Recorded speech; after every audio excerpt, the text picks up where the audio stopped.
200 টাকা। নতুন কালার ভাই, 25 কালার।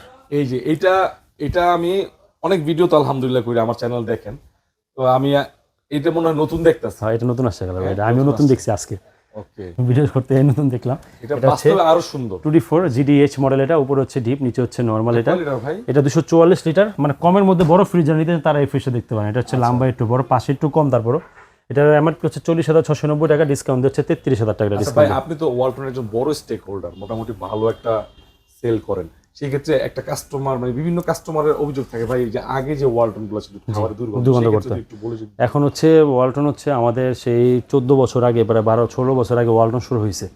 তখনকার ওয়ালটনের যে টেকনোলজি আর এখনকার টেকনোলজির অনেক ডিফারেন্স। এক হচ্ছে তখন হচ্ছে বাংলাদেশে তারা নতুন মাত্র তারা এই ইলেকট্রিক্স লাইনে আসছে, আর এখন হচ্ছে তারা পুরো বাংলাদেশটাকে ডিল করতেছে এবং হচ্ছে প্লাস হলো বাংলাদেশে ছাড়াও 16 থেকে 18 দেশে তারা আরো প্রোডাক্ট দিচ্ছে, মানে রপ্তানি করতে। দেখা যাচ্ছে যে পুরোটা যদি ওই কোয়ালিটি না হয় তাহলে দেশে বাইরে দিয়ে লাভ নেই। তো ওই কোয়ালিটি আনতেছে, দামটা বাড়ার কারণ হচ্ছে একটা হলো কোয়ালিটি মেনটেন করা, একটা হচ্ছে প্রোডাক্টের আপনার গ্যারান্টি ওয়ারেন্টির ব্যাপার আছে যে কাস্ট কোম্পানি দিচ্ছে। তো সব মিলে জন্য এখন ওয়ালটনের দামটা একটু মোটামুটি হাই হলেও জিনিসের তুলনায় খুবই ভালো। আগের যে ওয়ালটনের ওগুলো নাই এখন, আগের ওয়ালটন সব বাদ। এখন খাবারের দুর্গন্ধ বলেন, কপার কন্ডেন্সার বলেন, আপনার কম্প্রেসার বলেন, তারপর হচ্ছে গ্লাসগুলো সব আপডেট, সব আপডেট।